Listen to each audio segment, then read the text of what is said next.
નમસ્કાર વિદ્યાર્થી મિત્રો, આપ સૌનું સ્વાગત છે બાયોલોજી વિડિયો લેક્ચરમાં। આજે આપણે ધોરણ 11 ની અંદર ચેપ્ટર નંબર 18 જેમાં હૃદચક્ર કાર્ડિયક સાયકલ એની વાત કરીએ આપણે। હૃદચક્ર, હવે હૃદય આપણે એમ કહીએ છીએ કે દર 0.8 સેકન્ડે એક ધબકારો પૂરો કરે છે અને 1 મિનિટની અંદર 70 થી 72 વખત ધબકે છે। તો આ દરમિયાન કેવી રીતે પ્રક્રિયા સતત ચાલ્યા કરે છે, એટલે એની સાયકલ કેવી રીતે ચાલે છે, હૃદચક્ર શું છે એને આપણે સમજવું છે।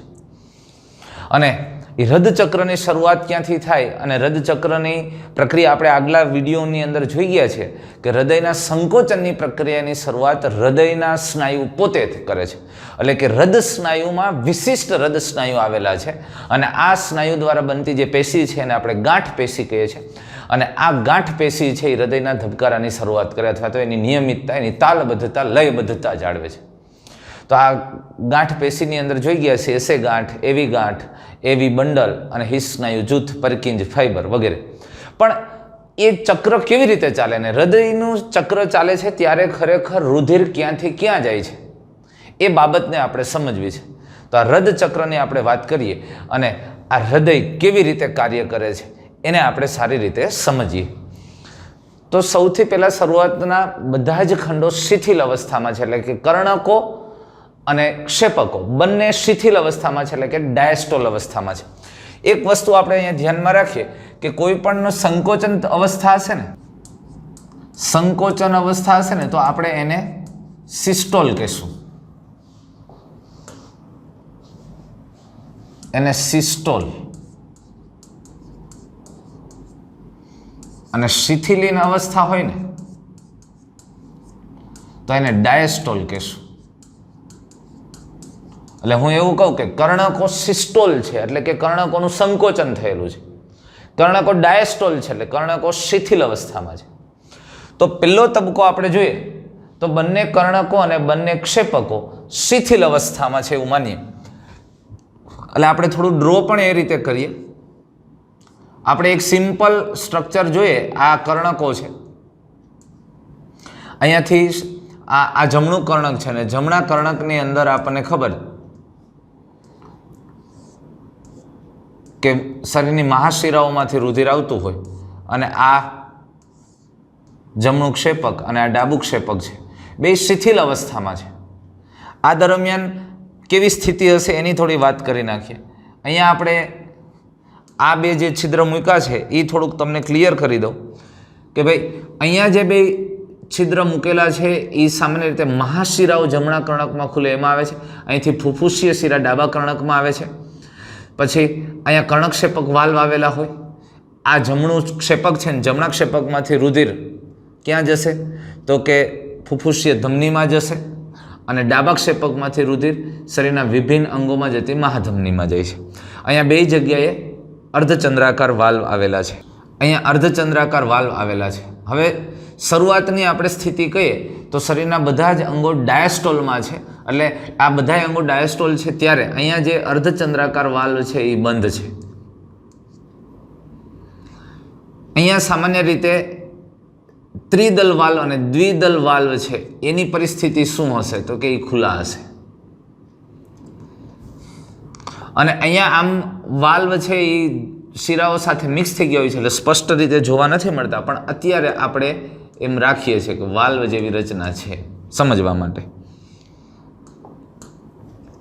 હવે શરૂઆતની અંદર તમે સમજી લો આ જમણું કર્ણક, ડાબું કર્ણક, જમણું ક્ષેપક, ડાબું ક્ષેપક અને આ બંને શિથિલ અવસ્થામાં છે, એટલે કે બેયનું શિથિલન છે, કર્ણકો શિથિલ અવસ્થામાં છે, ક્ષેપકો શિથિલ અવસ્થામાં છે। શરૂઆતની અંદર ચારેય ખંડો શિથિલ અવસ્થામાં છે, આરામની સ્થિતિમાં છે, સ્નાયુનું સંકોચન નથી, એટલે મૂળ સ્થિતિમાં છે, શિથિલ પૂર્ણ। હવે એટલે કે સંયુક્ત રીતે ડાયસ્ટોલ શિથિલન તબક્કામાં છે, આ બે ડાયસ્ટોલ તબક્કામાં છે। તો આ સમયે ત્રિદલ વાલ્વ અને દ્વિદલ વાલ્વ ખુલ્લા છે। જોજો આ વાલ્વ ખુલ્લા છે એટલે કર્ણકો છે, કર્ણકોમાંથી રુધિર ક્ષેપકોમાં આવે, આ કર્ણકોમાંથી ક્ષેપકોમાં આવે, જમણા કર્ણકમાંથી જમણા ક્ષેપકમાં, ડાબા કર્ણકમાંથી ડાબા ક્ષેપકમાં આ વાલ્વ ખુલે છે। આ બે જ્યારે શિથિલ અવસ્થામાં છે, સમજો ખાસ, બંને કર્ણકો અને બંને ક્ષેપકો બે શિથિલ અવસ્થામાં છે ત્યારે આ કર્ણકક્ષેપક વાલ્વ એટલે કે ત્રિદલ વાલ્વ અને દ્વિદલ વાલ્વ બે ખુલે છે અને કર્ણકોમાં રહેલું રુધિર છે એ ક્ષેપકોમાં આવે છે. પણ વાતને ધ્યાનથી સમજો. જેથી શબ્દ અહીંયા કેવું કીધું? જેથી રુધિર ફુફુસ શિરા અને મહાશિરામાંથી અનુક્રમે ડાબા અને જમણા ક્ષેપકમાં ડાબા અને જમણા કર્ણક દ્વારા પહોંચે છે. ફુફુસીય શિરા દ્વારા રુધિર છે આ સમયે બે ડાયસ્ટોલ અવસ્થામાં હોય ત્યારે ફુફુસીય શિરા દ્વારા રુધિર છે એ રુધિર ડાબા કર્ણકમાં આવે. શરીરની મહાશિરાઓ દ્વારા રુધિર છે એ જમણા કર્ણકમાં આવે અને આ બંને કર્ણકોમાંથી ત્રિદલ અને દ્વિદલ વાલ્વ દ્વારા આ ડાબા કર્ણકમાંથી રુધિર ડાબા ક્ષેપકમાં અને જમણા કર્ણકમાંથી રુધિર જમણા ક્ષેપકમાં. વાત અહીંયાથી આ વ્યવસ્થિત રીતે સમજો. શરૂઆતના બધા ચારેય ખંડ શિથિલ અવસ્થામાં હોય એટલે કે સંયુક્ત રીતે ડાયસ્ટોલ છે એટલે બંને કર્ણકો અને બંને ક્ષેપકો શિથિલ છે. આ સમયે દ્વિદલ અને ત્રિદલ વાલ્વ ખુલે છે. બે જ્યારે ડાયસ્ટોલ અવસ્થામાં હોય કર્ણકો અને ક્ષેપકો ત્યારે આ ત્રિદલ વાલ્વ અને દ્વિદલ વાલ્વ ખુલે છે જેથી રુધિર વાતને સમજો ફુફુસીય શિરા દ્વારા અને મહાશિરા દ્વારા અનુક્રમે ડાબા કર્ણકમાંથી ડાબા ક્ષેપકમાં અને જમણા કર્ણકમાંથી જમણા ક્ષેપકમાં. આ વાતને અહીંયા સમજવાની. ફુફુસીય શિરા દ્વારા અને મહાશિરા દ્વારા અનુક્રમે કીધું એટલે ફુફુસીય શિરા દ્વારા રુધિર ડાબા કર્ણકમાંથી ડાબા ક્ષેપકમાં. પણ વાક્ય રચના આવી વાપરી છે એટલે એને ધ્યાનથી સમજો. જેથી રુધિર ફુફુસીય શિરા અને મહાશિરામાંથી અનુક્રમે ડાબા અને જમણા ક્ષેપકમાં ડાબા અને જમણા કર્ણક દ્વારા પહોંચે છે. એટલે કહેવાનો મતલબ એ છે કે ફુફુસીય શિરામાં રહેલું રુધિર ક્યાં આવે છે? તો કે ડાબા ક્ષેપકમાં. અને મહાશિરામાં રહેલું રુધિર ક્યાં આવે છે? તો કે જમણા ક્ષેપકમાં. કેના દ્વારા? ડાબા કર્ણક દ્વારા અને જમણા કર્ણક દ્વારા. વાત સમજાય છે? એટલે ફુફુસીય શિરામાંથી રુધિર ડાબા ક્ષેપકમાં આવે છે વાયા ડાબુ કર્ણક. મહાશિરામાંથી રુધિર આવે છે જમણા ક્ષેપકમાં વાયા જમણું કર્ણક. આ વાત કીધી છે. એટલે જેથી રુધિર ફુફુસીય શિરા અને મહાશિરામાંથી અનુક્રમે ડાબા અને જમણા ક્ષેપકોમાં આવે. આ ડાબા અને જમણા ક્ષેપકોમાં આવે છે. કોના દ્વારા? તો કે ડાબા અને જમણા કર્ણક દ્વારા. ઇન શોર્ટ કહેવાની વાત આટલી જ છે કે જ્યારે આ ચારે ખંડો શિથિલ અવસ્થામાં હોય છે, આ શિથિલ અવસ્થામાં હોય ત્યારે રુધિર આ ફુફુસીય શિરામાંથી ડાબા ક્ષેપકમાં આવે છે ડાબા કર્ણકમાં થઈને. કારણ કે એવી વાલ્વ એટલે અહીંયા દ્વિદલ વાલ્વ ખુલ્લો હોય અને મહાશિરામાંથી રુધિર એ જમણા ક્ષેપકમાં આવે છે. ક્યાંથી? તો કે જમણા કર્ણકમાં થઈને. કેમ? અહીંયા ત્રિદલ વાલ્વ ખુલ્લો છે. સમજાણી વાત? તો આ સામાન્ય રીતે રદચક્રની અંદર શરૂઆતમાં ચારેય ખંડો છે શિથિલ અવસ્થામાં હોય ત્યારે રદચક્રની આ સ્થિતિ છે. અને ચારેય ખંડો શિથિલ અવસ્થામાં છે ત્યારે આ તબકે અર્ધચંદ્રાકાર વાલ્વ બંધ છે. અહીંથી રુધિર બહાર નથી જતો એટલે કે મહાધમનીઓમાં નથી જતું. અર્ધચંદ્રાકાર વાલ્વ બંધ છે. રુધિર ક્ષેપકોમાં આવે છે અને ક્ષેપકો ધીમે ધીમે રુધિરથી ભરાય છે. આ એક વાત પૂરી થઈ, એક તબક્કો પૂરો થયો. હવે તો કે હવે એસે ગાંઠ સક્રિય થાય. એસે ગાંઠ સક્રિય થાય આપણને અહીંયા ખબર છે કે અહીંયા એસે ગાંઠ આવેલી છે. એ એસે ગાંઠ સક્રિય થાય છે એટલે કે એ સક્રિય કલાવીજ સ્થિતિમાનનું નિર્માણ કરે છે.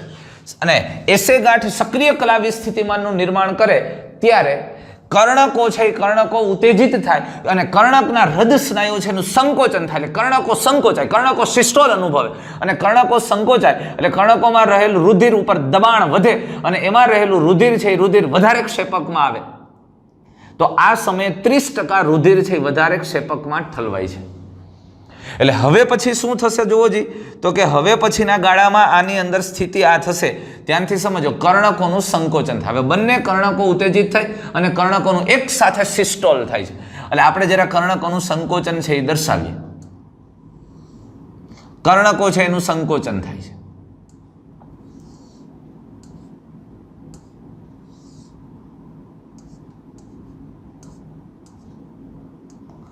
અને ત્યારે ક્ષેપકો એકદમ શિથિલ અવસ્થામાં હોય કારણ કે એમાં રુધિર આવે છે. ત્યારે એના વાલ્વની સ્થિતિ શું છે એ પણ આપણે સમજવી જોઈએ.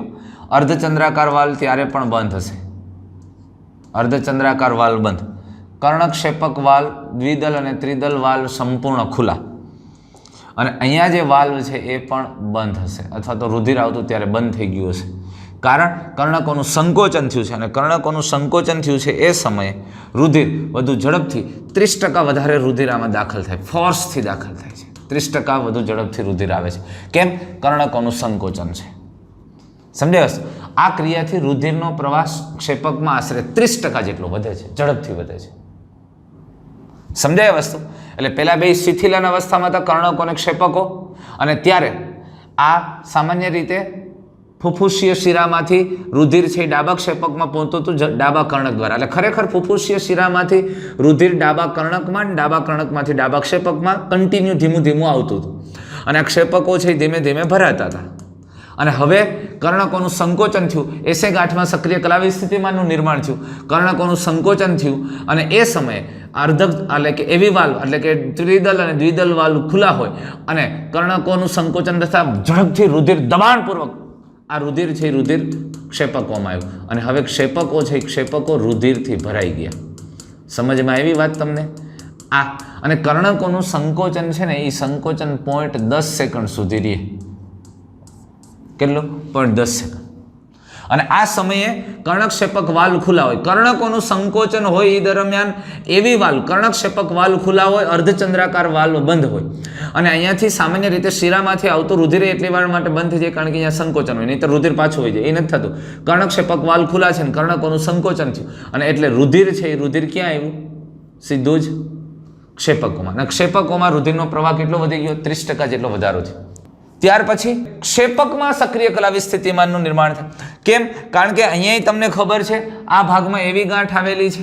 હવે એવી ગાંઠ અને એવી બંડલ આ બધા ભાગો છે ને એ સ્નાયુ જૂથના એના ભાગો સક્રિય થાય અને એ ક્ષેપકોના સંકોચનની પ્રક્રિયાને પ્રેરે છે. હવે વાત ધ્યાનથી સમજો. હવે ક્ષેપકોનું સંકોચન થાય ત્યારે ખરેખર શું થાય છે? તો આમાં રદચક્રનો ત્રીજો તબક્કો જો આપણે વાત કરતા હોઈએ તો એમાં શું થાય છે? તો ક્ષેપકોનું સંકોચનની પ્રક્રિયા થશે, અને એ ક્ષેપકોનું સંકોચન થાય ત્યારે કર્ણકો પાછા શિથિલન પામી જાય છે. એટલે કર્ણકો છે કર્ણકો ડાયસ્ટોલ અવસ્થામાં આવી જાય. જોજો હવે કર્ણકો ડાયસ્ટોલ અવસ્થામાં આવી જાય, અને રુધિર છે જેવું કર્ણકો ડાયસ્ટોલ અવસ્થામાં આવશે એટલે શિરાઓમાંથી આવતું રુધિર છે એ રુધિર કન્ટિન્યુ રહેશે. કર્ણકો ડાયસ્ટોલ અવસ્થામાં છે, ક્ષેપકો છે ક્ષેપકોનું આ સ્નાયુનું સંકોચન થાય છે, અને આ ક્ષેપકો છે એ શિથિલન અવસ્થા ક્ષેપકો સંકોચન અવસ્થામાં આવશે ભાઈ.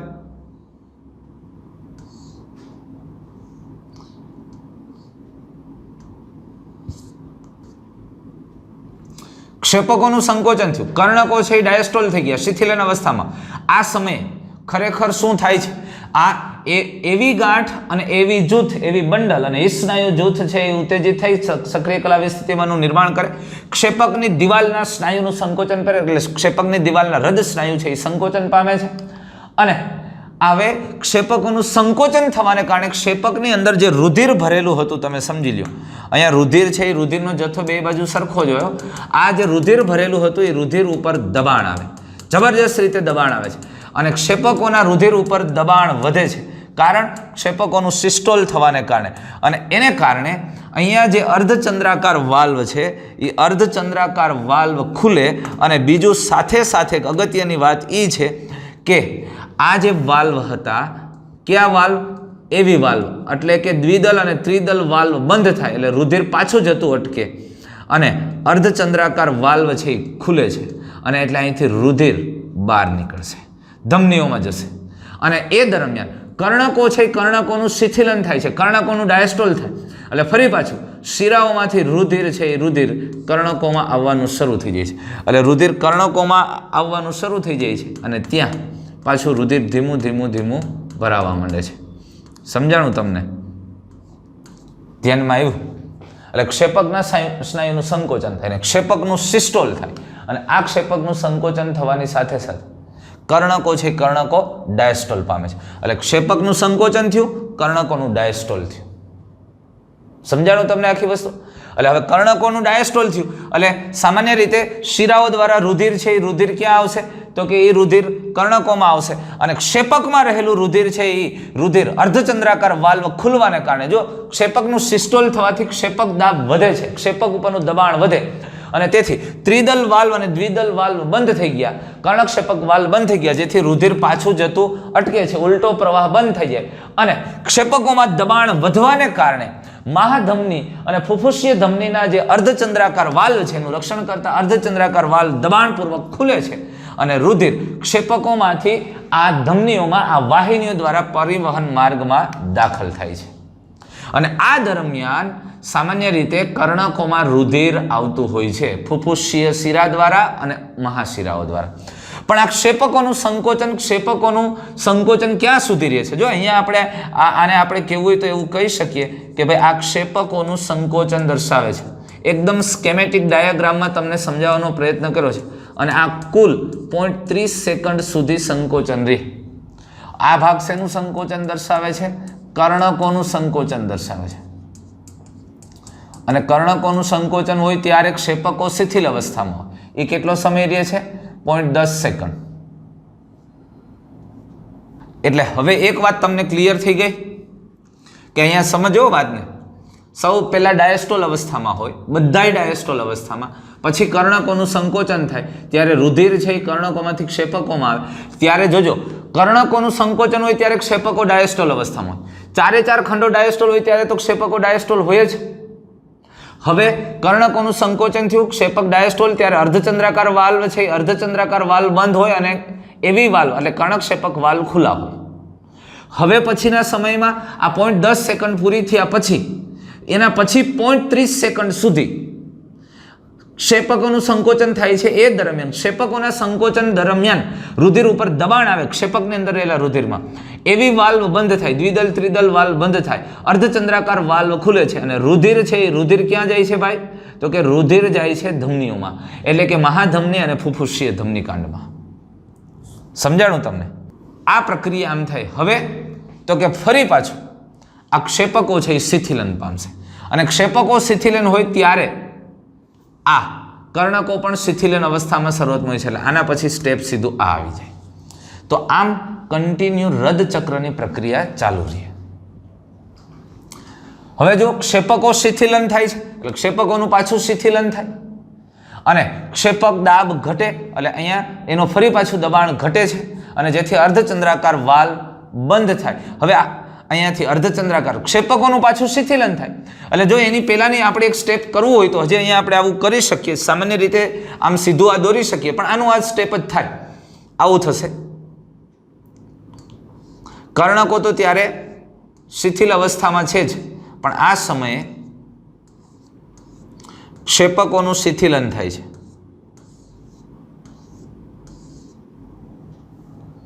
અને ક્ષેપકોનું શિથિલન થાય છે ત્યારે અર્ધચંદ્રાકાર જોજો આને આ ક્ષેપકોનું શિથિલન થાય છે એટલે ક્ષેપકનું દબાણ ઘટે છે. હવે ધમનીમાં જે રુધિર દબાણથી ધમનીઓમાં જતું હતું હવે ન્યાનું દબાણ અને ક્ષેપકનું દબાણ સરખું થઈ જશે એટલે હવે અહીંથી રુધિર ત્યાં જઈ નહીં શકે અને પાછું ક્ષેપકો શિથિલન પામે છે અને ક્ષેપકોનું શિથિલન થાય એટલે અંદરનું દબાણ ઘટે એટલે તરત જ અર્ધચંદ્રાકાર વાલ્વ છે અર્ધચંદ્રાકાર વાલ્વ બંધ થઈ જાય અને અર્ધચંદ્રાકાર વાલ્વ બંધ થઈ જાય એટલે રુધિર પાછું વહેતું અટકે, પાછું આવે નહીં એટલે ઉલટો પ્રવાહ બંધ થઈ જાય છે અને અર્ધચંદ્રાકાર વાલ્વ બંધ થાય, ક્ષેપકોનું શિથિલન કન્ટિન્યુ રહે અને એટલે ક્ષેપકોની અંદર દબાણ ઘટે છે અને ક્ષેપકોનું દબાણ આમનામ આગળ ઘટતું રહેવાથી પાછા એવી વાલ્વ ખુલે છે, દ્વિદલ વાલ્વ અને ત્રિદલ વાલ્વ ખુલે છે.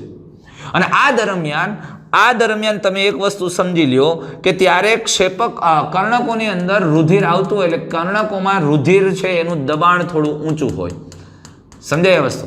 કારણ કે રુધિર અહીંયા ભરાયેલું હોય. ક્યાંથી ભરાણું હોય તો કે શિરાઓ દ્વારા કન્ટિન્યુ રુધિર અહીંયા ત્યારે ચાલુ હોય. અહીંયા જો આપણે જોઈ જ છીએ કે અહીંયા રુધિર આવતું જ હતું એટલે કર્ણકો છે એ કર્ણકો રુધિરથી ભરાતા હતા અને કર્ણકોમાં રુધિરનું દબાણ થોડું ઊંચું હોય કારણ કે અહીંયા કર્ણકક્ષેપક વાલ્વ બંધ હતા એટલે ત્યારે ક્ષેપકમાં જતું નહોતું એટલે કર્ણકો રુધિરથી ભરાતા હતા અને એટલે કર્ણકોમાં રુધિર દબાણ ઊંચું હોય અને આ દ્વિદલ ત્રિદલ વાલ્વ ખુલે એટલે પાછું રુધિર ક્યાં આવશે? ક્ષેપકોમાં રુધિર આવવાનું શરૂ થયું અને ત્યારે બેયની કઈ અવસ્થા છે તો કે બંનેની પાછી ડાયસ્ટોલ અવસ્થા, વળી પાછું એનું એ શરૂ. આ પ્રક્રિયા આમ કન્ટિન્યુ ચાલ્યા કરે. આ બંનેની ડાયસ્ટોલ અવસ્થા, કર્ણકોનું સંકોચન. હવે તમે વસ્તુ સમજી લો, ખરેખર પ્રક્રિયા શું થાય છે. આ બે આખી ડાયસ્ટોલ અવસ્થા છે, બે સમાન જ છે, આ બે એકની એક સ્ટેજ જ છે. આ તો આપણે એનું પ્રાથમિક સ્વરૂપ છે ને એનું અંતિમ સ્વરૂપ છે એવું આપણે કહીએ. અહીંયા તો પછી જે રુધિર આવે છે એ રુધિર સીધું આમાં આવે છે. સમજાય? આમ રદચક્ર ચાલ્યા કરે છે. ફરી પાછું એસેન એટલે એસે ગાંઠ નવો સક્રિય કલાવી સ્થિતિમાંનું નિર્માણ કરશે. આખી પ્રક્રિયાનું સતત પુનરાવર્તન થયા કરશે અને પ્રક્રિયા સતત ચાલતી રહેશે. તો આમ હૃદયની પરંપરાગત ઘટના કે જે ચક્રીય રીતે પુનરાવર્તિત થાય તેને હૃદચક્ર કહેવાય. આ હૃદયની આવી જે આપણે જોઈ ગયા કે સૌથી પહેલા ચારેય ખંડનું ડાયસ્ટોલ, પછી કર્ણકોનું સંકોચન, ક્ષેપકોનું સંકોચન, ફરી પાછું બધાનું ડાયસ્ટોલ, આવી સતત પરંપરાગત ઘટનાઓ જે ચક્રીય રીતે પુનરાવર્તિત થયા કરે તો આને હૃદચક્ર કહેવાય. અને તેમાં કર્ણકો અને ક્ષેપકોનું સિસ્ટોલ ડાયસ્ટોલ સમાવિષ્ટ છે. આખી પ્રક્રિયા સમજાણી તમને? આ પ્રકારે હૃદચક્ર ચાલતું હોય છે. હવે આપણે સમજવા જેવી વાત એ છે કે અહીંયા ખાસ ધ્યાનમાં રાખો કે જ્યારે ચારેય ખંડો ડાયસ્ટોલ અવસ્થામાં હોય ત્યારે અર્ધચંદ્રાકાર વાલ્વ બંધ હોય. હવે હું એક કાઢી નાખું છું કારણ કે આપણે આ ત્રણ જ સ્ટેપને વ્યવસ્થિત સમજવા છે. હવે આપણને એક વસ્તુની સ્પષ્ટ ખબર પડી ગઈ છે કે ચારેય ડાયસ્ટોલ અવસ્થામાં હોય ત્યારે એવી વાલ્વ એટલે દ્વિદલ ત્રિદલ વાલ્વ ખુલ્લા હોય, શિરાઓ દ્વારા રુધિર કર્ણકોમાં આવતું હોય અને કર્ણકોમાંથી સીધું ક્ષેપકમાં આવતું હોય, કન્ટિન્યુ હોય, પણ અર્ધચંદ્રાકાર વાલ્વ બંધ હોય. કર્ણકોનું સંકોચન થાય ત્યારે એવી વાલ્વ ખુલ્લા હોય અને અર્ધચંદ્રાકાર વાલ્વ બંધ હોય, ક્ષેપકોનું ત્યારે શિથિલન હોય અને સતત રુધિર ક્ષેપકોમાં આવતું. બરોબર? અને એ 0.10 સેકન્ડનો સમયગાળો છે. જ્યારે ક્ષેપકોનું સંકોચન થાય ત્યારે તો કે ક્ષેપકોના સિસ્ટોલ વખતે કર્ણકો ડાયસ્ટોલ હોય ત્યારે એવી વાલ્વ એટલે કે દ્વિદલ ત્રિદલ વાલ્વ બંધ હોય અને અર્ધચંદ્રાકાર વાલ્વ ખુલ્લા હોય અને રુધિર છે એ રુધિર ધમનીઓમાં જતું હોય. આ પ્રકારે પ્રક્રિયાઓ સતત ચાલતી હોય. એટલે ક્યારે ક્યાં વાલ્વ ખુલ્લા હોય એ તમને ધ્યાનમાં રહે એટલા માટે. અને બીજી થોડીક આપણે આને બીજી રીતે સમજી લઈએ. અહીંયા સમય લઈ લઈએ, અહીંયા કર્ણકો લઈ લઈએ, આ ક્ષેપકો 0.40 સેકન્ડ. કર્ણકો અને ક્ષેપકો બંને ડાયસ્ટોલ અવસ્થામાં હોય, બંને ડાયસ્ટોલ, બંને શિથિલન અવસ્થા. એટલે આ એવું થયું ને, આપણે માનો કે 0.0 સેકન્ડથી લઈ અને 0.40 સેકન્ડ સુધીની વાત કરીએ તો એ બે ડાયસ્ટોલ. પછીની 0.10 સેકન્ડ કર્ણકો છે એ સિસ્ટોલ, પછીની 0.10 સેકન્ડ કર્ણકો સિસ્ટોલ, ક્ષેપકો ડાયસ્ટોલ.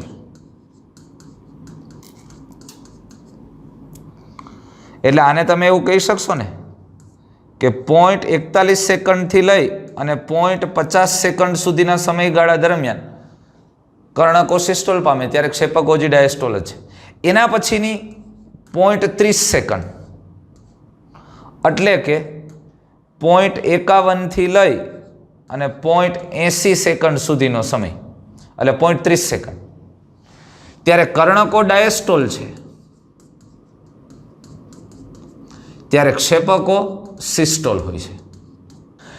એટલે એક વસ્તુ જોઈ લ્યો તમે અહીંયા, આ જે આપણે સમય લખ્યો ને 0.40 સેકન્ડ, તો બંને કર્ણકો અને ક્ષેપકો બે ડાયસ્ટોલ અવસ્થામાં હોય ગાળો 0.40 સેકન્ડનો, શરૂઆતની 0.40 સેકન્ડ.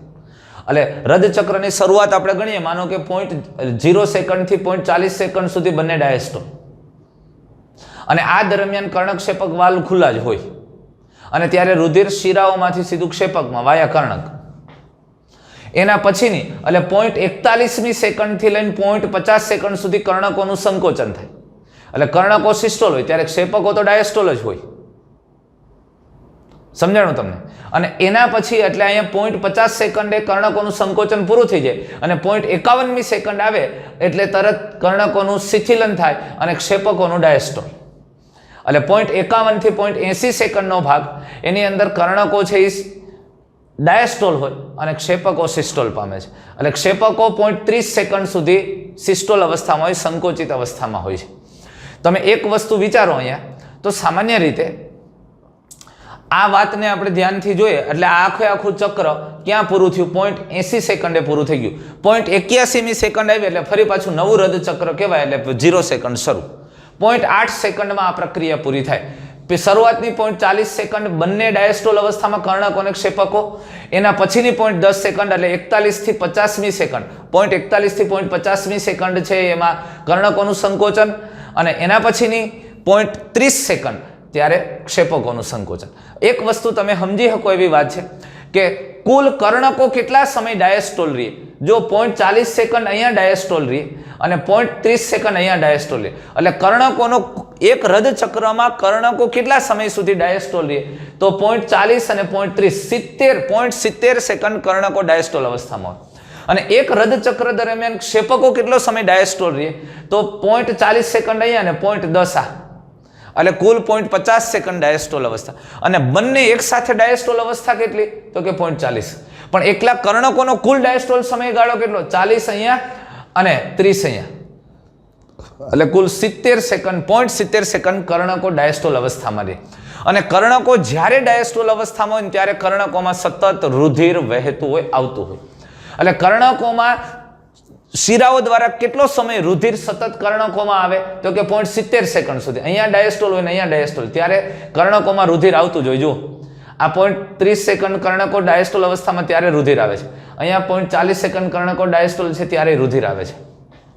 એટલે કર્ણકોમાં રુધિર કેટલો સમય શિરાઓ મારફતે આવે, 0.70 સેકન્ડ સુધી.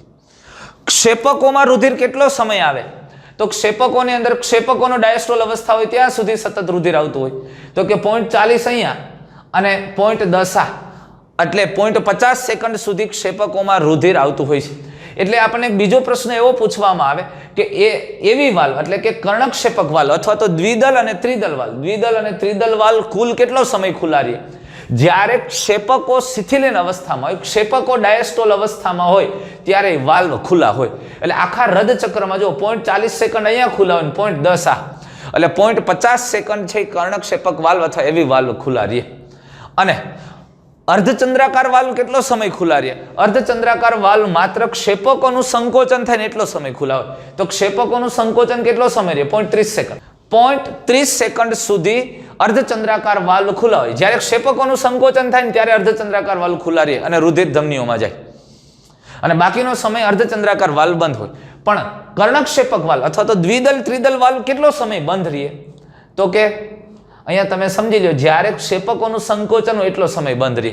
તો ક્ષેપકોનું સંકોચન કેટલા સમય રહે, 0.30 સેકન્ડ. ક્ષેપકોનું સિસ્ટોલ 0.30 સેકન્ડ, તો 0.30 સેકન્ડ એવી વાલ્વ એટલે કે દ્વિદલ ત્રિદલ વાલ્વ બંધ હોય. સમજાય છે આ વસ્તુ? આ પ્રકારે સામાન્ય રીતે આમાંથી MCQ આપણને પૂછી શકાય, કયો સમય કયા વાલ્વ કેટલો સમય ખુલ્લા રહે, કેટલો સમય બંધ રહે, આ આપણે સમજી શકાય એવી વાત છે. અને કર્ણકો કેટલો સમય સંકુચિત રહે, ક્ષેપકો કેટલા સમય સંકુચિત રહે, આ બધી બાબત આપણે સ્પષ્ટ રીતે વ્યવસ્થિત રીતે સમજાવેલી છે. બીજી રીતે આપણે એક આવા પાઇચાર્ટ દ્વારા પણ આપણે આ રદ ચક્રની વાત કરી શકીએ. હવે જો આ ચક્ર છે, આ તો માનો કે અહીંયાથી આપણે શરૂ કરીએ, આ 0.1, આ 0.20, 0.30, 0.40, 0.50, 0.60, 0.70 અને 0.80 અને પાછું 0 થી 0.1. હવે આપણે એવું કીધું હતું કે હવે હું અત્યારે માનો કે કર્ણકોનું સંકોચન દર્શાવતો હોઉં. આપણે આપણી ટેક્સ્ટમાં એવું કીધું કે શરૂઆતમાં બધાનું શિથિલન હોય, તો સંકોચન ક્યાં થયું હતું, 0.41 સેકન્ડથી 0.50. આ ભાગમાં કર્ણકો સંકોચન છે, બાકીનો બધો જ ભાગ ડાયસ્ટોલ દર્શાવે છે. તો એ બાકીના કેટલા ભાગ ડાયસ્ટોલ થયો, તો 0.70. હવે ઘણી વખત આ ચાર્ટને જુદી રીતે દર્શાવ્યો હોય. ઘણી વખત રદ ચક્રની શરૂઆત છે એ કર્ણકોના સંકોચનથી લીધી હોય, કારણ કે એ તો ચક્ર છે, શરૂઆત તમે ગમે ત્યાંથી એમ રજૂ કરી શકો. તો માનો કે હવે આવી રીતે દર્શાવેલું છે, આ 0.1, 0.2, 0.3, 0.4, 0.5, 0.6, 0.7, 0.8 અને શરૂઆતની 10 સેકન્ડ. અહીંયા 0.8 પછી પાછું 0 શરૂ થઈ ગયું, 0 થી.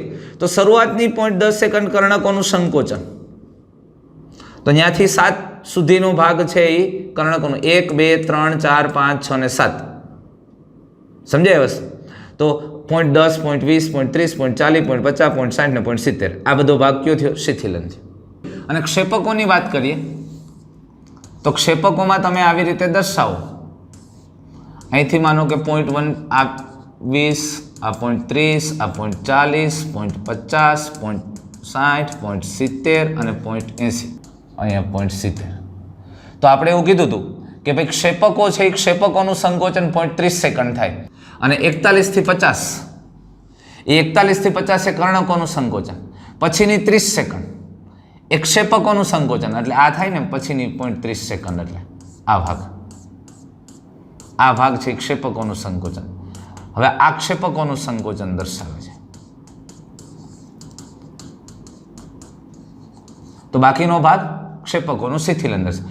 પણ અહીંયા આપણે રદચક્રની શરૂઆત અહીંથી લીધી છે કે જ્યાં બંનેનું શિથિલન. પણ તમને કોઈ અલગ મટીરિયલ કે રેફરન્સમાં એવું હશે કે રદચક્રની શરૂઆત અહીંથી લીધી હશે કર્ણકોના સંકોચનથી. જો કર્ણકોના સંકોચનથી રદચક્રની શરૂઆત કરી હોય તો 0 થી 10 માં કર્ણકોનું સંકોચન, પછી 11 થી 40 સુધી ક્ષેપકોનું સંકોચન, અને પછીના 0.40 છે એ બેયનું ડાયસ્ટોલ. ત્યાં છેલ્લો તબક્કો કયો થઈ ગયો? બંનેનું ડાયસ્ટોલ. અત્યારે છેલ્લો તબક્કો કયો થઈ જાય? ક્ષેપકોનું સંકોચન. ઘણી વખત બંને સાથે દોરેલા હોય, તમે સમજો. હવે આમ બે ભાગ કરી નાખ્યા. અંદર હું કર્ણકોનું સંકોચન દર્શાવું અને 12 ક્ષેપકોની દર્શાવીએ.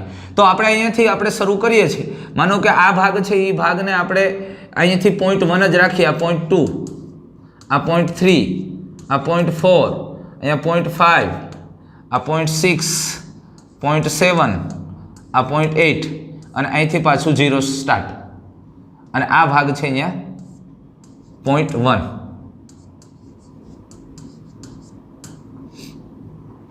તો હવે કર્ણકોનું સંકોચન જો હું આ રીતે આપણી જે ટેક્સ્ટ મુજબ લઈએ તો અહીંયા તમે સમજી લો, અંદરની બાજુ કર્ણકોનું સંકોચન લો છો, એટલે 0.41 થી 0.50 અહીંયા કર્ણકોનું સંકોચન, અને અહીંથી આ ભાગમાં ક્ષેપકોનું સંકોચન શરૂ થશે બહારની તરફ. આમ દર્શાવી શકે. એટલે રદચક્રને રજૂ કરવા માટેના અલગ અલગ ચાર્ટ છે, પાઈ ચાર્ટ છે. હવે કેટલાક એના સંકોચનની પ્રક્રિયા, જ્યારે રદચક્રમાં કર્ણકો ક્ષેપકોનું સંકોચન શિથિલન થાય છે તો એની અંદર એક ટર્મમાં થોડા વેરિએશન છે. થોડુંક એક્સ્ટ્રા માહિતી લઈ લઈએ આપણે, એટલે સમજવામાં અને ક્યારેય આપણને પ્રશ્ન ન આવે, ખાસ કરીને નીટમાં કે એમાં ક્યાંય અટકીએ નહીં, ઊભા ન રહીએ એના માટે. ક્ષેપકોનું સંકોચન થાય, આ દરમિયાન રુધિર છે હૃદયમાંથી ધમનીઓમાં પંપ થાય, મહાધમનીમાં. હવે જો ક્ષેપકોના સંકોચનની પ્રક્રિયાની વાત છે તો ક્ષેપકના સંકોચનને પણ બે પેટા તબક્કાઓમાં વિભાજિત કરવામાં આવે છે. એક સમઘટકીય સંકોચન અને નિષ્કર્ષણ અવધિ છે. તો સમઘટકીય સંકોચન એ પ્રથમ તબક્કો છે. એમાં શું થાય? તો સામાન્ય રીતે ક્ષેપકની દિવાલના સ્નાયુના સંકોચનની જે શરૂઆતનો તબક્કો છે, એવી ગાંઠમાંથી સક્રિય કલાવી સ્થિતિમાન સર્જાય છે અને ક્ષેપકની દિવાલના સ્નાયુઓ એક ઉત્તેજિત થાય છે સંકોચનની પ્રક્રિયા માટે. અને જેવા ક્ષેપકોની દિવાલના સંકોચનની શરૂઆત થાય, આ તબક્કા દરમિયાન તરત જ એવી વાલ્વ બંધ થાય. આ એવી વાલ્વ બંધ થાય એ તબક્કો સમઘટકીય સંકોચન છે. ત્યારે હજુ અર્ધચંદ્રાકાર વાલ્વ ખુલ્લા નથી, ખુલવું થઈ રહ્યા છે ભાઈ. અર્ધચંદ્રાકાર વાલ્વ હજી ખુલ્લા નથી, ખુલવું થઈ, પણ એવી વાલ્વ બંધ થઈ ગયા. આ સમઘટકીય સંકોચન એકદમ શરૂઆતનો ક્ષેપકની દિવાલના સંકોચનની શરૂઆત થાય, અને હવે આ સંકોચનની શરૂઆત થાય એ દરમિયાન એવી વાલ્વ બંધ થાય છે ને એવી વાલ્વ બંધ થાય ત્યાં સુધી આ સમઘટકીય સંકોચન તબક્કો કહેવાય. આ એવી વાલ્વ બંધ થાય ને ભાઈ ત્યારે લબ એવો અવાજ ઉત્પન્ન થાય છે. એટલે કે કર્ણક્ષેપક વાલ્વ બંધ થાય ત્યારે ધ્વનિ ઉત્પન્ન થાય, એને લબ અવાજ કહેવાય. અને પછી બીજો તબક્કો નિષ્કર્ષણ અવધિ. આ નિષ્કર્ષણ અવધિ એટલે પીરિયડ ઓફ ઇજેક્શન. આમાંથી કેટલો સમય રુધિર બહાર વહે છે તે. એટલે હવે ક્ષેપકની દિવાલના સ્નાયુ સંકોચન પામે. જો પેલું તો હજી શરૂઆત હતી, સંકોચન માટે રેડી થયા હતા, એક સાથે બધાનું સંકોચન કરવું એના માટે આમ સાવધાનની પોઝિશનમાં આવી ગયા. એ થયો સમઘટકીય સંકોચન. અને હવે એ સંકોચન પામે છે, અને સંકોચન પામે એટલે ક્ષેપકની અંદર રહેલા રુધિર ઉપર દબાણ આવે છે, અને એ દબાણ ઉત્પન્ન થવાને કારણે અર્ધચંદ્રાકાર વાલ્વ ખુલે છે. અને અર્ધચંદ્રાકાર વાલ્વ ખુલે છે એટલે અંદર રહેલું રુધિર છે એ રુધિર બહાર આવે. જે રુધિર બહાર વહે છે એ સમયગાળાને ઇજેક્શન પીરિયડ કહેવામાં આવે છે, નિષ્કર્ષણ અવધિ કહેવામાં આવે. અને દબાણ વધવાથી અર્ધચંદ્રાકાર વાલ્વ ખુલે અને આ રુધિર છે એક બાજુ ધકેલાઈને ક્યાં જાય? કમાનો, એટલે કે મહાધમની કમાન, ફુફુસીય ધમની કમાનમાં રુધિર ધકેલાય છે. આ નિષ્કર્ષણ અવધિ છે. આ સમયગાળાને નિષ્કર્ષણ અવધિ કહેવાય. એટલે ક્ષેપકના સંકોચનના તબક્કાને બે ભાગમાં વિભાજિત કર્યું. એક તો સ્નાયુઓ સંકોચન માટે રેડી થાય અને કર્ણક્ષેપક વાલ્વ બંધ થાય, તે એ થયો સમઘટકીય સંકોચન. અને બીજું સંકોચન પામે અને રુધિર ઉપર, ક્ષેપકના રુધિર ઉપર દબાણ આવે અને રુધિર બહાર ધકેલાય ત્યારે અર્ધચંદ્રાકાર વાલ્વ ખુલે, અને રુધિર જ્યાં સુધી બહાર વહે છે ને અર્ધચંદ્રાકાર વાલ્વ જ્યાં સુધી ખુલ્લા રહે એને નિષ્કર્ષણ અવધિ કહેવામાં આવે છે. સમજાણી વાત તમને? એટલે આ ક્ષેપકના સંકોચનના બે પેટા તબક્કાઓ પડ્યા. એવી જ રીતે ક્ષેપકના શિથિલનના પણ બે પેટા તબક્કાઓ, ત્રણેક તબક્કાઓ પાડી શકાય.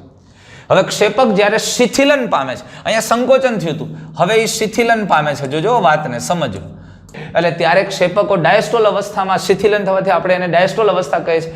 અને આ અવસ્થા દરમિયાન એટલે ક્ષેપકોના ડાયસ્ટોલ અથવા શિથિલનના પેટા તબક્કાઓની આપણે વાત કરીએ તો એમાં સમઘટકીય શિથિલન એટલે પહેલા એ સંકુચિત હતા, જ્યાં સુધી રુધિર બહાર જતું હતું ત્યાં ઓકે. રુધિર બહાર ક્યાં સુધી જશે તો કે ક્ષેપકોના રુધિરનું દબાણ વધુ હોય ધમનીઓ કરતાં ત્યાં સુધી રુધિર બહાર જાય. હવે ધમનીની અંદર અને ક્ષેપકની અંદર રુધિર દબાણ સરખું થઈ જશે એટલે રુધિર બહાર જતું અટકી જશે. એટલે તરત જ આ ક્ષેપકની દિવાલના સ્નાયુઓ હવે જે સંકુચિત અવસ્થામાં હતા એમાંથી રેડી થાય છે. શેના માટેની શરૂઆત કરે? શિથિલન માટેની. શિથિલન પામતા નથી પણ શિથિલન માટે તૈયાર થાય છે. અને એ દરમિયાન હવે બે બાજુ ધમનીમાં અને ક્ષેપકની અંદર બે બાજુ દબાણ સરખું થઈ જાય છે એટલે અર્ધચંદ્રાકાર વાલ્વ બંધ થઈ જાય છે. અને અર્ધચંદ્રાકાર વાલ્વ બંધ થાય ત્યાં સુધીની ક્ષેપકના સ્નાયુની અવસ્થા એ શિથિલન અવસ્થા છે. એટલે ક્ષેપકના સ્નાયુઓ ત્યારે શિથિલન માટેની તૈયારીમાં આવે, પોઝિશનમાં આવે છે. અને થોડું શિથિલનની શરૂઆત ક્ષેપકના સ્નાયુના શિથિલનની શરૂઆત શું કરવાની? કારણ કે ક્ષેપકના સંકોચનથી રુધિર ગયું બહાર. ક્યાં સુધી રુધિર બહાર જાય તો કે ક્ષેપકની દિવાલના રુધિર, ક્ષેપકની અંદર જે રુધિર હતું એનું દબાણ ધમનીના દબાણ કરતાં વધુ હોય ત્યાં સુધી રુધિર ધકેલાય. હવે અહીંથી રુધિર વહી ગયું, ધક્કો મારી દીધો રુધિરે, દબાણ પૂરું હતું ત્યાં સુધી રુધિર ગયું. હવે બે બાજુ દબાણ સરખું થઈ ગયું અને બે બાજુ દબાણ સરખું થઈ ગયું એટલે રુધિર છે એ રુધિર હવે બહાર નહીં જઈ શકે. અને હવે વધારાનું રુધિર પાછું ન આવે એના માટેથી આ બંધ થાય. તો બે બાજુ દબાણ સરખું થઈ જાય ત્યારે ક્ષેપકના સ્નાયુઓ હવે શિથિલન માટે પોઝિશનમાં આવી જાય. એ દરમિયાન અર્ધચંદ્રાકાર વાલ્વ બંધ થઈ જાય જે રુધિરને પાછું આવતું અટકાવે. આ સમઘટકીય શિથિલન છે. અને જેવો અર્ધચંદ્રાકાર વાલ્વ બંધ થાય અને ક્ષેપકના સ્નાયુઓ શિથિલન અવસ્થામાં આવી જાય એટલે તરત જ કર્ણક્ષેપક વાલ્વ ખુલી જાય. તરત જ કર્ણક્ષેપક વાલ્વ ખુલે અને રુધિર બહુ મોટા જ ફ્લો, ઝડપથી રુધિર અંદર આવે. ફ્લો, ત્વરિત અંતર્વહન, રેપિડ ઇનફ્લો. શું કરવાને? કારણ કે ક્ષેપકની અંદર દબાણ ઓછું હતું. એક તો હતું એ રુધિર બહાર મોકલી દીધું હતું અને સાથે પાછા ક્ષેપકના સ્નાયુઓનું શિથિલન થયું, એનું દબાણ ઘટ્યું એટલે અંદર દબાણ વધુ અને કર્ણકોમાં એ દરમિયાન થોડુંક રુધિર ભરેલું હતું એટલે ઝડપથી રુધિર અંદર આવે. એને ત્વરિત અંતર્વહન કહેવાય, રેપિડ ઇનફ્લો કહેવાય. આ ઝડપથી રુધિર અંદર આવે ને એટલે ઓલું કેમ ટાંકો ખાલી હોય પાણી ઝડપથી જાય અવાજ આવે એમ આ ક્ષેપકોમાં ત્વરિત અંતર્વહન દરમિયાન રેપિડ ઇનફ્લો થાય એટલે ઝડપથી રુધિર અંદર આવે ત્યારે પણ એક અવાજ ઉત્પન્ન થાય છે. એ અવાજને S3 અવાજ કહેવાય. હા, આ જ્યારે અર્ધચંદ્રાકાર વાલ્વ બંધ થાય ને ત્યારે એક અવાજ ઉત્પન્ન થાય, એ ડબ અવાજ હોય હૃદયની અંદર, એ ડબ અવાજ કહેવાય. અને આ ત્વરિત અંતર્વહનની પ્રક્રિયા થાય એટલે કે ઝડપથી રુધિર છે એ રુધિર અંદર આવે અને એને કારણે પણ એક અવાજ ઉત્પન્ન થાય છે જેને કેવો અવાજ કહે છે? S2, sound 2. સમજાણું તમને? એટલે અવાજ હૃદયમાં રુધિર આવે ને આમ થોડોક અવાજ આમ ખખડે, ઝડપથી ફ્લો થાય છે એટલે. અને ત્રીજો ડાયસ્ટેસિસ. હવે ડાયસ્ટેસિસ અવસ્થા એટલે આ એવી અવસ્થા છે કે આ સામાન્ય રીતે એટલે ત્વરિત અંતર્વહન એ ડાયસ્ટોલ અવસ્થા જ છે પણ ત્યારે રુધિરનો ફ્લો વધારે હોય. હવે કર્ણકોમાંથી રુધિર અહીં ક્ષેપકોમાં આવ્યું એટલે ક્ષેપકોમાં રુધિરનો જથ્થો વધતો જાય છે એટલે હવે ફ્લો એટલો ઝડપથી નહીં રહે એટલે હવે જેટલું શિરાઓમાંથી રુધિર કર્ણકોમાં આવે ને એટલું રુધિરનો ફ્લો રહે. આને ડાયસ્ટેસિસ કહેવામાં આવે. આ સમયે કર્ણક્ષેપક વાલ્વ એવી વાલ્વ ખુલ્લા હોય પણ અર્ધચંદ્રાકાર વાલ્વ બંધ હોય. તો આ ક્ષેપકના શિથિલનની અંદર 3 પેટા અવસ્થાઓ છે. એક શરૂઆતની એને આઇસોમેટ્રિક રિલેક્સેશન કહેવાય. પછી ઝડપથી જ્યારે રુધિર અંદર આવે છે એ અવસ્થાને ત્વરિત અંતર્વહન અને ડાયસ્ટેસિસ એટલે શિથિલનની આરામની અવસ્થા. અને ત્યારે એવી વાલ્વ ખુલ્લા અને અર્ધચંદ્રાકાર વાલ્વ બંધ હોય. આ ક્ષેપકોના શિથિલનની એટલે ક્ષેપકોના સંકોચનની 2 પેટા અવસ્થા અને ક્ષેપકોના શિથિલનની 3 પેટા અવસ્થા. હવે કર્ણકોનું સંકોચન અને કર્ણકોના સંકોચનને કારણે બાકી બચેલું રુધિર ક્ષેપકમાં પ્રવેશે એ તો આપણે જોઈ ગયા છે અને જેથી કર્ણકોમાં દબાણ શૂન્ય થાય. પણ આ એક બાબત સમજવા જેવી છે. આપણે જોઈ ગયા કે કર્ણકો છે એ કર્ણકોમાંથી રુધિર છે એ ક્ષેપકોમાં અહીંયા અર્ધચંદ્રાકાર વાલ્વ દ્વારા એવી વાલ્વ ખુલ્લા હોય ત્યારે આવે. હવે કર્ણકોનું સંકોચન થાય, કર્ણકોનું સંકોચન થાય એટલે અહીંયા રહેલું રુધિર છે એ રુધિર ઝડપથી ક્યાં આવે છે? ક્ષેપકોમાં આવે. હવે એ તો કે કર્ણકોનું સંકોચન થયું એટલે રુધિર અહીંયા આવી ગયું, ત્યારે તમે સમજી લો અહીંયાથી રુધિર આવતું હતું એ બંધ થઈ ગયું હતું કર્ણકોનું સંકોચન થવાને કારણે. ત્યાં પણ એક વાલ્વ હોય જે શિરાઓ અને કર્ણકો સાથે દિવાલમાં મિક્સ થઈ ગયા હોય, ભળી ગયા હોય છે.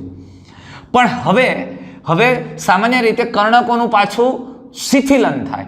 કર્ણકોનું શિથિલન થાય આના પછી, ત્યારે તમે સમજી લ્યો કે કર્ણકોનું શિથિલન થયું ત્યારે કર્ણકોની અંદર દબાણ એકદમ ઓછું થઈ જશે. કર્ણકોની અંદર દબાણ ઓછું થઈ જશે. શું કરવાને? કારણ કે કર્ણકોમાં દબાણ એટલા માટે ઘટી ગયું કે એમાં રુધિર હતું એ રુધિર બધું ક્ષેપકોમાં આવી ગયું અને એનું રુધિર કર્ણકોનું રુધિર ક્ષેપકોમાં આવી ગયું અને હવે કર્ણકો છે અહીંયા એવી વાલ પછી બંધ થઈ ગયા હોય, કર્ણકો ખાલી છે અને કર્ણકોનું સીધું શિથિલન થયું એટલે દબાણ શૂન્ય થઈ જશે. એટલે ઝડપથી શિરાઓમાંથી રુધિર ઝડપથી કર્ણકોમાં આવશે. કર્ણકોનું સંકોચન પૂરું થાય અને જેવું કર્ણકોનું શિથિલન થાય એટલે તરત જ રુધિર છે એ રુધિર કર્ણકોમાં આવે શિરાઓમાંથી અને ત્યારે પણ એક ધ્વનિ ઉત્પન્ન થાય. એ કયો હોય? S4. આ કર્ણકોનું શિથિલન, ત્યારે ઝડપથી રુધિર આવે ત્યારે S4 ઉત્પન્ન થાય. અને કર્ણકોમાં લગભગ શૂન્ય દબાણને કારણે ડાયસ્ટોલ દરમિયાન કર્ણકો હવે શિરાઓમાંથી રુધિર મેળવે છે અને આ દરમિયાન રુધિર છે એ ઝડપથી આવે છે એટલે એને S4 ઉત્પન્ન કહેવાય. સમજાણું તમને? ક્લિયર થયું? તો આ રીતે રદ ચક્ર છે. તમે જુઓ, હવે જો અહીંયા રદ ચક્રની શરૂઆત કર્ણકોના સંકોચનથી બતાવી છે. કર્ણકોનું સંકોચન 0.10 સેકન્ડ, અહીંયાથી 0.0 થી 0.10 સેકન્ડ કર્ણકોનું સંકોચન. રુધિર કર્ણકોમાં આવી ગયું. આ રુધિર આખા ભરાઈ ગયા. જો આ રુધિર ભરાઈ ગયા અહીંયા સુધીના ગાળામાં. કર્ણકોનું સંપૂર્ણ સંકોચન થઈ ગયું, રુધિર અહીંયા આવી ગયું. હવે આ ક્ષેપકોના સિસ્ટોલની અવસ્થાના બે તબક્કા છે. શરૂઆતનો તબક્કો એટલે આને કેવું કહેશો? આઇસોમેટ્રિક સિસ્ટોલ અથવા તો સંકોચનની પ્રક્રિયા, કોન્ટ્રાક્શન. અહીંયા સામાન્ય રીતે સમઘટકીય સંકોચન છે એટલે ત્યારે આ એવી વાલ્વ બંધ થઈ ગયા છે. આ એવી વાલ્વ બંધ થઈ ગયા છે અને ક્ષેપકની દિવાલના સંકોચનની શરૂઆત થઈ ગઈ. હવે આ તમે જુઓ, ઇન્જેક્શન પીરિયડ આવી ગયો, નિષ્કર્ષણ અવધિ. ક્ષેપકોની દિવાલનું સંકોચન થયું છે, અર્ધચંદ્રાકાર વાલ્વ ખુલ્યા છે અને રુધિર બહાર ગયું. આ આખો સમયગાળો છે એને કેટલો લેશો આપણે? તો કે 0.11 થી 0.40 સેકન્ડ. એટલે કુલ સમયગાળો 0.30 સેકન્ડ લીધો. સમય એને ફેરવી નાખ્યો છે. અહીંયા કુલ સમયગાળો છે કેટલો લીધો? 0.10 સેકન્ડ લીધો. ત્યાર પછી જુઓ આ ક્ષેપકોનું શિથિલન. શરૂઆતમાં ક્ષેપકોનું શિથિલન થયું, અર્ધચંદ્રાકાર વાલ્વ બંધ થઈ ગયા. એટલે આ શરૂઆતનું, આને આપણે કહીશું આઇસોમેટ્રિક રિલેક્સેશન. એટલે શરૂઆતની વાત થઈ અને ત્યાર પછી તમે જુઓ હવે તો કે હવે ત્વરિત અંતર્વહન. ત્વરિત અંતર્વહનની અંદર એવી વાલ્વ ખુલ્યા અને કર્ણકોમાં રહેલું રુધિર છે એવું આ ત્વરિત અંતર્વહન. અને ત્વરિત અંતર્વહન પછી અહીંયા હજી એક તબક્કો આપણે છઠ્ઠો તબક્કો લઈ શકીએ, બંનેનું ડાયસ્ટોલ અથવા ડાયસ્ટેસિસ. તો આ જ સમયગાળો છે જે આપણે એને કહીએ છીએ એ 0.41 સેકન્ડથી લઈ અને 0.80 સેકન્ડ સુધીનો સમયગાળો લઈએ એટલે કુલ કેટલું થાય? 0.40 સેકન્ડ. એટલે આખો રદચક્રનો ગાળો કેટલો થયો ભાઈ? તો કે 0.8 સેકન્ડ. 0.8 સેકન્ડમાં આખું રદચક્ર પૂરું થાય છે. આ પ્રકારે રદચક્ર હોય છે. લ્યો, એટલે ઘણી વખત મોટાભાગની તમને રેફરન્સમાં કે એમાં અહીંથી શરૂ થશે રદચક્ર.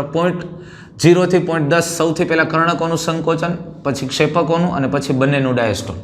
પણ આપણી એનસીઈઆરટી બુક મુજબ આપણે લઈએ તો પહેલા તબક્કામાં આપણને પહેલાં ડાયસ્ટોલ લીધું છે, પછી આ લીધું છે ને પછી આ લીધું છે. એટલે સેકન્ડો આમ ફેરવી નાખી છે. બાકી ઇન શોર્ટ ગમે ત્યાંથી ચક્રમાં તમે ગમે ત્યાંથી શરૂ કરો, આવે ફારું પાછું ત્યાં જ.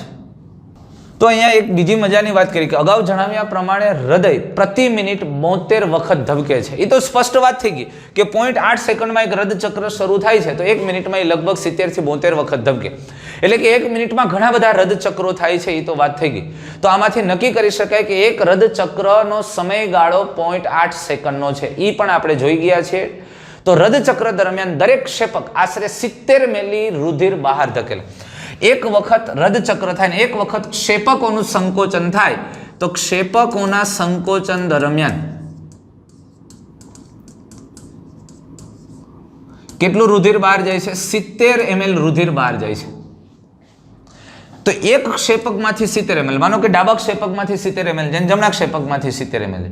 પણ આપણે એક ક્ષેપકની ગણતરી કરીએ અત્યારે, તો ક્ષેપકના સંકોચન દરમિયાન આશરે 70 મિલી જેટલું રુધિર બહાર ધકેલાય છે, જેને સ્ટ્રોક વોલ્યુમ કહેવામાં આવે. એક વખતના સંકોચનથી જે રુધિર બહાર જાય એને સ્ટ્રોક વોલ્યુમ કહેવાય. Stroke volume. તો સ્ટ્રોક વોલ્યુમ કેટલું છે ભાઈ? તો કે 70 ml. SV બરાબર 70 ml. બીજું હું તમને એક વસ્તુ સરસ મજાની કહું કે સામાન્ય રીતે ક્ષેપકો છે, એ ક્ષેપકો શિથિલન પામીને આખા ભરાય ત્યારે એમાં કેટલું રુધિર ભરાણું હોય. ક્ષેપકોનું ડાયસ્ટોલ સમયે તો આપણે એને કહીએ કે સામાન્ય રીતે એન્ડ ડાયસ્ટોલિક વોલ્યુમ, ક્ષેપકોનું એન્ડ ડાયસ્ટોલિક વોલ્યુમ EDV. એટલે ક્ષેપકો સંપૂર્ણ શિથિલન પામી ગયા હોય અને હજી સંકોચન પામવાની શરૂઆત હોય, એટલે એની શિથિલનનો અંતિમ સમય હોય ત્યારે આ ક્ષેપકોની અંદર 120 ml રુધિર હોય. કેટલું? 120 ml. પછી ક્ષેપકનું સંકોચન થાય. ક્ષેપકનું સંકોચન થાય એટલે એમાંથી રુધિર બહાર જાય. એમાંથી કેટલું બહાર વયું જાય છે? તો કે ક્ષેપકોનું સંકોચન જ્યારે પૂર્ણ થાય ને ત્યારે એમાંથી કેટલુંક રુધિર બહાર વહી જાય, થોડું હજી ક્ષેપકમાં ભર્યું હોય. તો ક્ષેપકમાં રહ્યું હોય એને શું કહેવાય?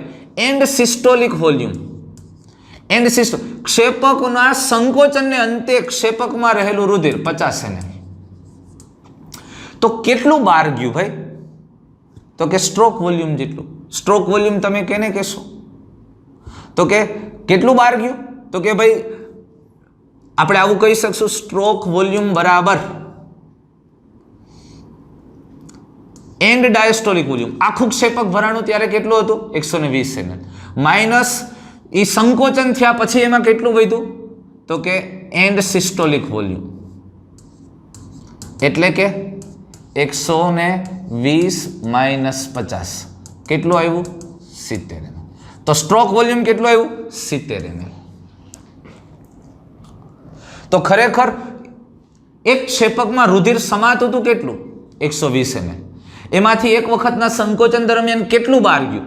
70 ml બહાર ગયું. વધ્યું કેટલું? 50 ml. તો આપણે એ જે કેટલા ટકા બહાર ગયું એમ શોધવું હોય તો એને ઇજેક્શન ફ્રેક્શન કહેવામાં આવે, EF. એટલે કેટલું રુધિર બહાર ગયું, જે કુલ 120 ml હતો એમાંથી કેટલું બહાર ગયું. તો ઇજેક્શન ફ્રેક્શન બરાબર આપણે એને કહી શકીએ, આવું કહી શકીએ. ઇજેક્શન ફ્રેક્શન કોને કહેવાય? તો કે કુલ બહાર ગયું એ સ્ટ્રોક વોલ્યુમ અને એના ડાબા ક્ષેપકની અંદર અથવા તો ક્ષેપકમાં રહેલું કુલ રુધિર કયું હતું? And diastolic volume. એટલે કેટલું થયું? તો આપણે કહી શકીએ 70/120 એટલે લગભગ આને આમ પર્સન્ટેજમાં ફેરવી નાખીએ તો ગુણ્યા 100 કરી નાખીએ એટલે થઈ જાય ને, તો 60% આવશે. એટલે જે હૃદયના એક ક્ષેપકની અંદર સમાતું હતું કુલ રુધિર 120 ml, એમાંથી 70 ml જેટલું બહાર ગયું. એટલે લગભગ 60% રુધિરનો જથ્થો છે ને એ સંકોચન દરમિયાન બહાર કાઢે છે. બરોબર. એટલે સ્ટ્રોક વોલ્યુમ કોને કહેશો તમે? તો કે ક્ષેપકમાંથી રુધિર કેટલું બહાર જાય છે એ જથ્થાને સ્ટ્રોક વોલ્યુમ કહેવાય. હવે જો સ્ટ્રોક વોલ્યુમ એક વખત હૃદય ધબકે છે ત્યારે ડાબા ક્ષેપકમાંથી 70 ml રુધિર શરીરના વિભિન્ન અંગોમાં જાય અને જમણા ક્ષેપકમાંથી 70 ml રુધિર ફેફસામાં જાય છે. ઓક્સિજન વાળું થવા જાય ને 70 ml ઓક્સિજન વાળું રુધિર શરીરના વિભિન્ન અંગોમાં જાય. એક ધબકારામાં, એક વખતના ધબકારામાં. તો સ્ટ્રોક વોલ્યુમને હૃદયના દર ધબકારાની સંખ્યા વડે ગુણીએ તો હૃદયની કાર્યક્ષમતા મળે, હૃદયની એફિશિયન્સી મળે. તો કે 1 મિનિટની અંદર કેટલી વાર ધબકે, તો 1 મિનિટમાં રુધિર કેટલા રુધિરના જથ્થાને હૃદય શરીરમાં ધકેલે છે. તો હૃદયની કાર્યક્ષમતા આપણને કેવી રીતે મળશે? તો હૃદયની કાર્યક્ષમતા તો સ્ટ્રોક વોલ્યુમ ગુણ્યા સ્ટ્રોક વોલ્યુમ બરાબર 70 ધબકારા થાય, 70 થી 72. તો એ કરી નાખીએ તો તમને ખબર છે, સોરી આપણે 72 ધબકારા છે તો એના ધબકારા વડે ગુણી નાખીએ. સ્ટ્રોક વોલ્યુમ કેટલું છે? 70 ml છે અને કેટલી વખત? 72. એટલે લગભગ તમને આ ગુણાકાર કરશો તો કેટલો આવે? 77 49 અને બીજું થશે એની અંદર 140. એટલે આમ જુઓ તો 5040 ml જેવું થાય. એટલે આપણે એવું કહી શકીએ કે લગભગ 5 લીટર રુધિર 1 મિનિટમાં આપણું હૃદય 5 લીટર જેટલા રુધિરને એ સમગ્ર શરીરમાં ધકેલે છે. એટલે અહીંયા બહુ સરસ મજાની વાત કરી કે તે માટે હૃદ કાર્યક્ષમતાને દર મિનિટે દરેક ક્ષેપક દ્વારા બહાર કાઢવામાં આવતા દરેક ક્ષેપક એક ક્ષેપક દ્વારા બહાર કાઢવામાં આવતા રુધિરના કદ તરીકે વ્યાખ્યાયિત કરવામાં આવ્યું.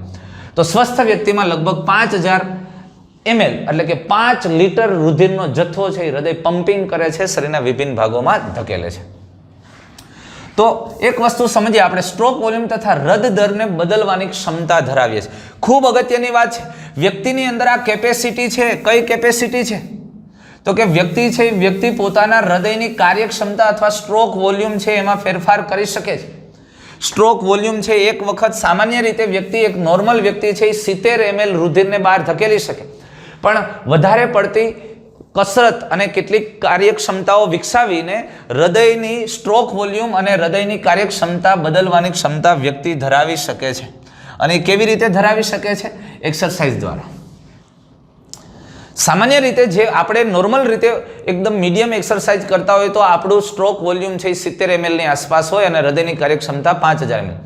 પણ જે સતત અને સખત એક્સરસાઇઝ કરે છે, જેના હૃદયના ધબકારા કન્ટિન્યુ વધારે રહેતા હોય, એવી રીતે શરૂઆતમાં ખૂબ જ એક્સરસાઇઝ કરતા હોય, એવા લોકો છે, એવા લોકોનું સ્ટ્રોક વોલ્યુમ છે, સ્ટ્રોક વોલ્યુમનો જથ્થો વધી ગયો હોય. હૃદયના પમ્પિંગ કરવાની ક્ષમતા વધી ગઈ છે, વધારે જથ્થામાં રુધિરને વહન કરાવી શકે છે. તો આવું સામાન્ય રીતે ઘણા બધા રમતવીરો છે એની અંદર આ જોવા મળે.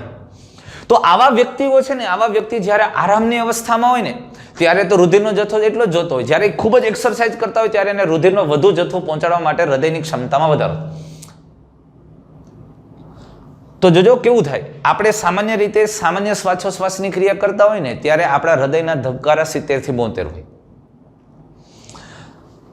અને જ્યારે જેને સ્ટ્રોક વોલ્યુમ અથવા હૃદયની કાર્યક્ષમતામાં ખૂબ વધારો થયો હોય એવા વ્યક્તિઓ જ્યારે એકદમ નોર્મલ સ્થિતિમાં હોય ને ત્યારે એના હૃદયના ધબકારા ધીમા થઈ જાય. કારણ કે એક જ ધબકારામાં એ જાજુ રુધિર મોકલી દે છે, વધુ માત્રામાં રુધિર, અને ત્યારે એના હૃદયના ધબકારા છે એ ધબકારા ધીમા થઈ જાય.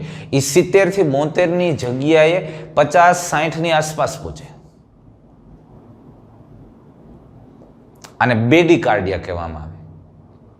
હૃદયના ધબકારા નોર્મલ દરથી નીચા હોય, બ્રેડીકાર્ડિયા. અને જો હૃદયની કાર્યક્ષમતા ઓછી હોય, ઓછા જથ્થામાં રુધિર લઈ જાય તો હૃદયના ધબકારા વધારવા પડે. અને ઘણા લોકોને એ તકલીફ હોય અથવા તો કોઈ બીજા બ્લડ પ્રેશર રિલેટેડ ખામી હોય તો હૃદયના ધબકારાનો દર ઊંચો વયો ગયો હોય, એને ટ્રેકીકાર્ડિયા કહેવાય. ટ્રેકી એટલે દરમાં વધારો થાય, બ્રેડી એટલે ઘટાડો. પણ ઘણા રમતવીરો સામાન્ય અવસ્થામાં એના હૃદયના ધબકારા નોર્મલથી નીચા હોય. એનું કારણ એની હૃદયની કાર્યક્ષમતા વધુ છે. તો જો સામાન્ય માણસ કરતાં રમતવીરના હૃદયની કાર્યક્ષમતા ઘણી વધુ હોય છે અને એટલે ઘણી વખત એના સામાન્ય હૃદયના ધબકારાનો દર છે એ થોડો નીચો આવી શકે અને બ્રેડીકાર્ડિયા કહેવાય. અને આવું લાંબો સમય રહે તો ઘણી વખત હૃદયના ધબકારાનો દર ખૂબ જ નીચો વયો જાય અને એ પણ મુશ્કેલી કરી શકે છે. હવે આપણે વાત કરીએ છીએ હૃદયમાંથી હૃદચક્ર દરમિયાન આવતા અવાજ. હૃદય જ્યારે સામાન્ય રીતે ધબકે છે ત્યારે એમાંથી કેટલાક અવાજ ઉત્પન્ન થાય અને મુખ્ય 2 અવાજ છે, પણ આપણે એના રેફરન્સ માટે અથવા તો ક્યારેક તમે બીજી બુકમાં એમાં જુઓ તો તમને 4 અવાજની વાત કરી હશે. આપણે મટીરિયલ આપ્યું એમાં એની ડિસ્કસ કરી છે. તો હૃદચક્ર દરમિયાન 2 મહત્વપૂર્ણ અવાજ ઉત્પન્ન થાય છે અને જેને આપણે સ્ટેથોસ્કોપ દ્વારા સહેલાઈથી સાંભળી શકીએ છીએ. હૃદય ધબકે છે આપણે અનુભવી પણ શકીએ છીએ. આપણે ડાબી સાઈડ છાતીના ડાબી બાજુ છે જે હાથ રાખીએ અને આમ એકદમ ધ્યાનથી જોઈએ તો આમ ધક ધક ધક ધક ધક ધક ધક ધક ધક ધક આવો અવાજ આવે. અને હિન્દી સોંગમાં નથી આવતું દિલ ધક ધક ધક, હા એ બસ આવું. તો આમાં અવાજ આવે છે. અવાજ કેવા પ્રકારનો છે? અહીંયા અવાજ 2 પ્રકારના મુખ્ય સંભળાય છે અને બીજા પણ 2 એકદમ નાના અવાજ આવે છે, પણ મુખ્ય 2 અવાજ છે લબ અને ડબ. એટલે હૃદય ધબકે ત્યારે આમ લબ ડપ લબ ડપ લબ ડપ લબ ડપ આમ ધબકે છે. હવે આપણને તો ધક ધક ધક ધક જ થતું. ખરેખર એના અવાજ લબ ડપ લબ ડપ આવા 2 પ્રકારના અવાજ છે. લબ અવાજ છે થોડો મોટો છે, સમયગાળો પણ એનો વધારે છે અને ઓછી તીવ્રતા વાળો છે, એટલે અવાજ મોટો આવે. અને ડપ અવાજની તીવ્રતા વધુ છે અને ઓછા સમયનો છે, એટલે એ ધીમો સંભળાય. તો પ્રથમ હૃદયનો અવાજ એ ત્રિદલ અને દ્વિદલ વાલ્વ બંધ થવા સાથે સંકળાય. જે લબ અવાજ આવે છે જ્યારે કર્ણકશેપક વાલ્વ બંધ થાય ત્યારે અવાજ આવે. તો તમે જોઈ લો કર્ણકશેપક વાલ્વ ક્યારે બંધ થાય? તો કે ક્ષેપકોના સંકોચનની શરૂઆતના સમયગાળામાં કર્ણકશેપક વાલ્વ બંધ થાય અને કર્ણકશેપક વાલ્વ બંધ થાય ત્યારે લબ અવાજ આવે. અને બીજો હૃદયનો અવાજ છે ડબ આવે છે. એ ક્યારે આવે? અર્ધચંદ્રાકાર વાલ્વ બંધ થાય ત્યારે ડબ અવાજ આવે છે. અર્ધચંદ્રાકાર વાલ્વ. તો અર્ધચંદ્રાકાર વાલ્વ બંધ થાય છે જ્યારે ક્ષેપકોના સંકોચનની પ્રક્રિયા પૂરી થઈ જાય અને ક્ષેપક શિથિલન પામવાની શરૂઆત કરે ત્યારે ડબ અવાજ આવે. સમજાણું તમને? એટલે આમ લબ અને ડબ અવાજ આવે છે. અને આના પછી એક ત્રીજો અવાજ આવે છે. એ ક્યારે આવે છે? જ્યારે ક્ષેપકોનું શિથિલન થાય અને કર્ણકક્ષેપક વાલ્વ ખુલે અને રુધિર એક સાથે અંદર આવે, ત્વરિત અંતર્વહન થાય ને ત્યારે અવાજ આવે. એ ત્રીજો અવાજ છે. અને ચોથો અવાજ કર્ણકોનું સંકોચન પૂરું થાય અને કર્ણકોનું સંકોચન એટલે કે સિસ્ટોલ પૂરું થાય ને ડાયસ્ટોલ થાય ને ત્યારે શિરાઓમાંથી જે રુધિરનું એક સાથે વહન થાય ત્યારે જે અવાજ આવે છે એ ચોથો S4 સાઉન્ડ. આમ સાઉન્ડ 1, સાઉન્ડ 2, સાઉન્ડ 3, સાઉન્ડ 4 એટલે S1, S2, S3, S4 આમ 4 પ્રકારે અવાજ આવે છે. એટલે 2 અવાજ રુધિરના વહનને કારણે છે અને 2 અવાજ આ વાલ્વ બંધ થાય. આમ સામાન્ય રીતે કર્ણકક્ષેપક વાલ્વ ખુલે અને એ બંધ થાય ત્યારે અવાજ આવે. અર્ધચંદ્રાકાર વાલ્વ ખુલે અને બંધ થાય ત્યારે અવાજ આવે.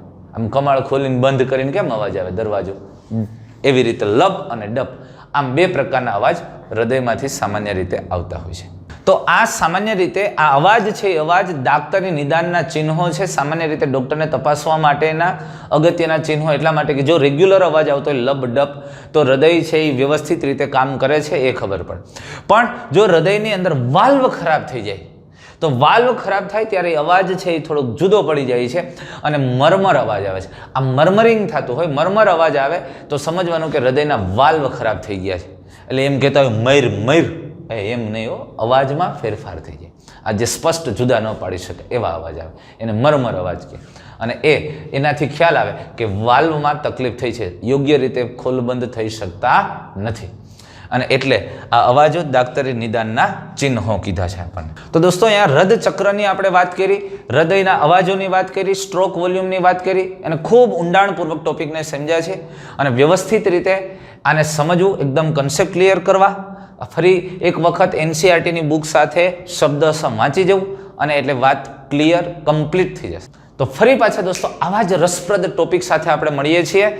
ECG electrocardiogram. Thank you.